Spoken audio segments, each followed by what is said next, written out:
Kalau mereka merangkap tenaga honorer itu seperti apa? Saya pun belum tahu bentuknya. Ya seperti apa, tapi yang jelas undang-undang hanya mengatakan bahwa ASN itu cuma dua. Berarti kalau memang itu maka semua tenaga honorer K2 maupun tenaga-tenaga honorer harus diupayakan untuk di P3K kan. Kalau dia mau masuk dalam sistem pemerintah atau sistem negara.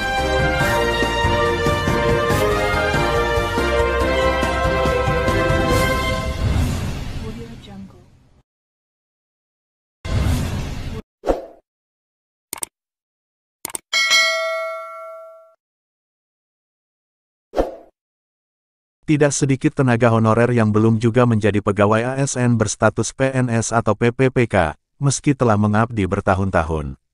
Ditambah lagi, beredar isu tenaga honorer akan dihapus pada tahun 2023 berdasarkan PP nomor 49 tahun 2018 tentang manajemen PPPK.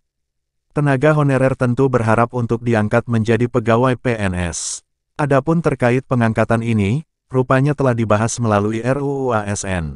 Jadi kalau mereka merangkap tenaga honorer itu seperti apa? Saya pun belum tahu bentuknya.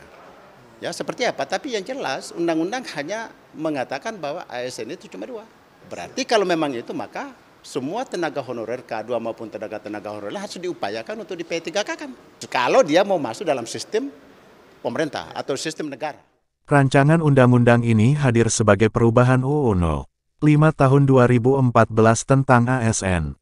Melalui RUU ASN, pemerintah memperjuangkan pengangkatan tenaga honorer menjadi PNS namun dengan beberapa ketentuan.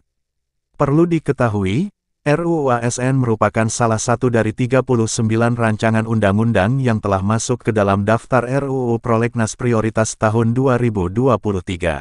Nasibnya terkatung-katung sudah melakukan upaya pembelaan terhadap nasibnya.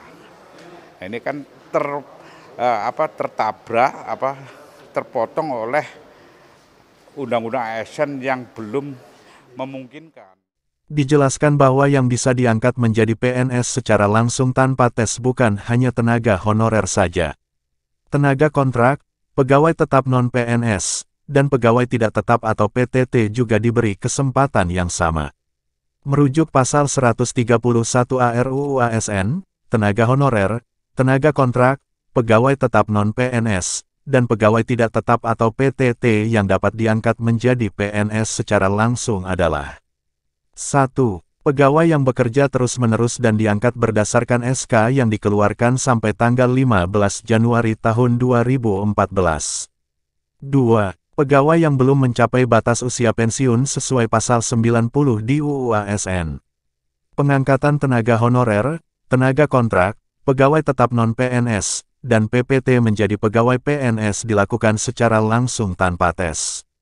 Untuk pengangkatan tersebut, proses yang mesti dilewati adalah seleksi administrasi yang berupa verifikasi dan validasi data surat keputusan atau SK pengangkatan. Kemudian, dijelaskan pula dalam pasal 131A ayat 3 bahwa pengangkatan PNS pada tenaga-tenaga yang disebut dilakukan berdasarkan prioritas.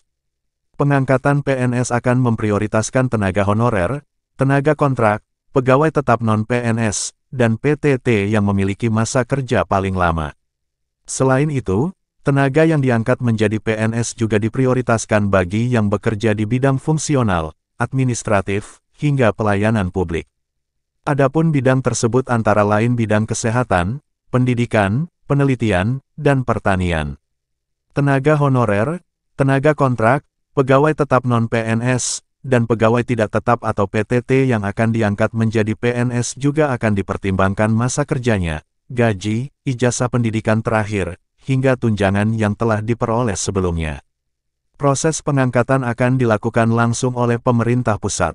Jika para tenaga yang telah disebutkan sebelumnya tidak bersedia menjadi PNS, diwajibkan untuk membuat surat pertanyaan.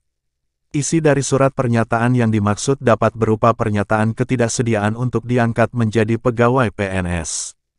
Lantas, kapan honorer dan tenaga lainnya diangkat menjadi PNS? Dalam pasal 135A disebutkan bahwa tenaga honorer, tenaga kontrak, pegawai tetap non-PNS, dan pegawai tidak tetap yang memenuhi ketentuan, dapat diangkat menjadi PNS dimulai sejak 6 bulan setelah RUU ASN ini sah menjadi UU dan paling lamanya adalah 3 tahun. Jika RUU ASN telah menjadi UU atau secara resmi berlaku, pemerintah tidak dibolehkan untuk melakukan pengadaan bagi tenaga honorer, tenaga kontrak, pegawai tetap non-PNS, dan pegawai tidak tetap.